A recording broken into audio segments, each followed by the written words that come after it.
জাহির মত অনুযায়ী এখানে যারা পিরামিড তৈরি করেছে তাদের সমাধিস্থ করা হয়েছে প্রায় 4600 বছর আগে। অনেকগুলো সমাধিতে তুমি দেখতে পাবে জিমি খুব সুন্দর পেন্টিং করা। এই মানুষগুলো খুব গরিব ছিল। এটা তো সত্যি অসাধারণ। এই মানুষটির নাম হলো নেফার ফিস। ওয়াও! আর আমি জানি তোমরা কি ভাবছো, শুধু দেওয়ালে লেখা আছে বলেই তোমরা বিশ্বাস করতে পারো না যে যারা এখানে সমাধিস্থ রয়েছে তারাই পিরামিড বানিয়েছে। আমিও এতক্ষণ এটাই ভাবছিলাম যতক্ষণ না এটা আমি দেখলাম। দাঁড়া আমি যেটা ভাবছি সেটাই দাঁড়াও, এটা কি খুলি? জাহি, আমি একটা প্রশ্ন করতে চাই যেটা আমার মনে ঘুরছে। তোমরা এখানে এই খুলিটা রাখোনি তো? না না না না, এখানে ওই মানুষগুলোর খুলিগুলো রয়েছে। মানে এটা 4600 বছর হ্যাঁ, পুরনো? আর আমরা এটা কোথাও আর এখন সরাইনি। এটা আমরা সামনে থেকে দেখছি। এটা কি মেরুদণ্ড? ও হ্যাঁ, আর আমরা জানতে পেরেছি এখানে সকল পুরুষ আর মহিলা কঙ্কালের পিঠে ক্ষত ছিল। আচ্ছা, কেন বলো? কারণ ওরা ভারী পাথর তুলতে তাই। একদম ঠিক, খুব স্মার্ট ছেলে তুমি। আর তোমরা কিচ্ছু পারো না। তোমরা কিছুই বলতে পারছো না। আর এই জন্যই তুমি বলছিলে যে এলিয়েনরা পিরামিড তৈরি করেনি, কারণ শ্রমিকদের দেহ এখানে রয়েছে। এটা আমার একটা দুর্দান্ত অভিজ্ঞতা। তোমাকে অনেক অনেক ধন্যবাদ জাহি। কিন্তু এখনো অনেক কিছু করা বাকি আছে। আমরা অনেক কিছু গোপন তথ্য প্রথমবার পৃথিবীর সামনে রাখবো। ও কিন্তু মিথ্যে কথা বলছিল না। আমরা লিটারালি সব থেকে টপে যেতে চলেছি, গ্রেট পিরামিডের, যেখানে আধুনিক সভ্যতার ইতিহাসে 50 জনেরও কম গেছে। আজকের দিনটা আমার জীবনের সব থেকে ভালো দিন। খুব ভালো। কিন্তু গ্রেট পিরামিডের একেবারে টপে পৌঁছানোর আগে বেস ক্যাম্পে ফিরে আমরা একটু এনার্জি নিয়ে নিলাম। কেন তোমাদের এখানে এনেছি জানো? প্রাচীন ইজিপ্ট। তার থেকেও গুরুত্বপূর্ণ, সিজন 1 সোয়াম প্রায় শেষ হয়ে যাচ্ছে। যতগুলো সোয়াম আছে ততগুলো সোয়াম এখানে রাখা আছে। এই শেষবারের মতো তোমরা এগুলোকে দেখতে এগুলো পাচ্ছ। পৃথিবীর সব থেকে ভালো টয়, তাই না? আমি তোমার সন্তান আছে, হ্যাঁ। তোমার কি মনে হয় ওদের এগুলো পছন্দ হবে? মনে হয় এরপর ওরা শুধু এগুলো নিয়ে খেলা করবে। তোমাদের কালেকশনে এখনো কিছু মিস থাকলে এক্ষুনি কিনে নাও, কারণ এগুলো চলে গেলে আর পাবে না। ও, এটা তো দারুণ। তোমরা সোয়াম পেতে পারো ওয়ালমার্টে, টার্গেট অথবা ইউএস এর অ্যামাজনে, আর পুরো পৃথিবীর টপ টয় রিটেলারের কাছে। লাস্ট ব্যাচ সিজন 1 সোয়াম শেষ হয়ে যাচ্ছে, তাই তাড়াতাড়ি কিনে নাও পুরোপুরি চলে যাবার আগে। কারণ কি হাইপোক্রোম চাই? এটা মাত্র 1000টা হয়েছে। ও, দাঁড়াও, আমাকে- দেখি, আমি নেবো। দেখি একবার। ও ঠিক আছে, কাল এটা নিয়ে নিল।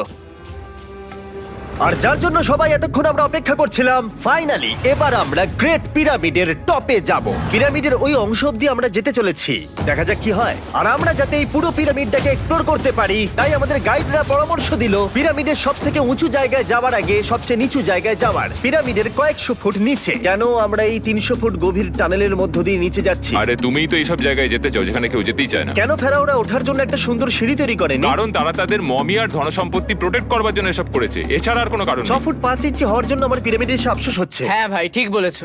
দেখো কতটা গভীর এই টানেলটা।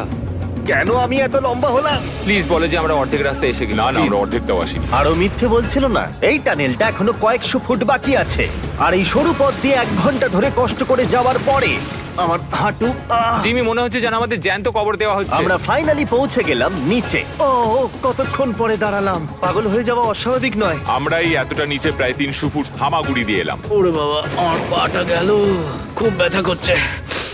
ও, এটা তো অনেক বড়। যখন আমরা প্রথম ডিসকভার করেছিলাম, যখন এখানে এলাম, এই এত বড় চেম্বারে এখানে একটা কিচ্ছু ছিল না। এটা খালি কেন রয়েছে? এটা একটা ফাঁদ। ওরা এত কষ্ট করে একটা ফাঁদ তৈরি করেছিল একদম, যাতে তুমি আরো খোঁজো। যে চেম্বার আমরা খুঁজে পেয়েছিলাম সেটা আসল ছিল। ওটাও একটা ফাঁদ ছিল। তার মানে খুফুর দেহ এখনো এখানে কোথাও থাকতেই পারে, পিরামিডের যে কোনো অংশে। এটা প্রমাণ করে যে পিরামিডগুলো মিশরের রাজাদের সমাধি হিসেবেই তৈরি করা হয়েছিল, আর এই জায়গাটা সমস্ত পিরামিডের মধ্যে গভীরতম অংশ। শোনো, আমি হতে চলেছি পিরামিডের সব থেকে গভীরে যাওয়া মানুষ।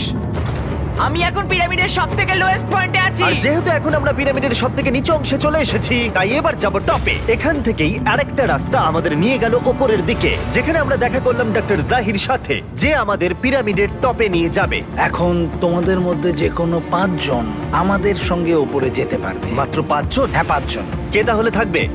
ঠিক আছে। Rock paper scissor shoot.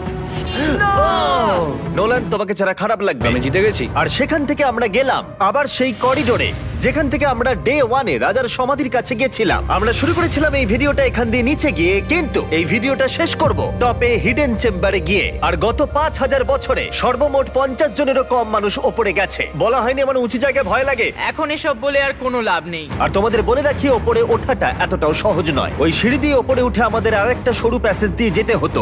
এই চ্যালেঞ্জের শেষ ঘন্টায় আমরা পিরামিডের টপে উঠছি। এটা খুব কঠিন, খুব ভালো জিমি, খুব ভালো। আমি ভেবেছিলাম এটা সহজ হবে। এটা এখানে আবার কি? আমরা এখন 3 নম্বর চেম্বারে রয়েছি। নিচে আরো 2টো চেম্বার আছে, ও, কিন্তু আচ্ছা। সব থেকে ইম্পর্টেন্ট চেম্বার গুলো হলো 3, 4 আর 5। এবার রুম নাম্বার 4-এ যাবো। ঠিক আছে, চলো উঠতে থাকি। ওকে, চলো। 4 নম্বর চেম্বার। ও কার্ল, এটা একবার দেখো।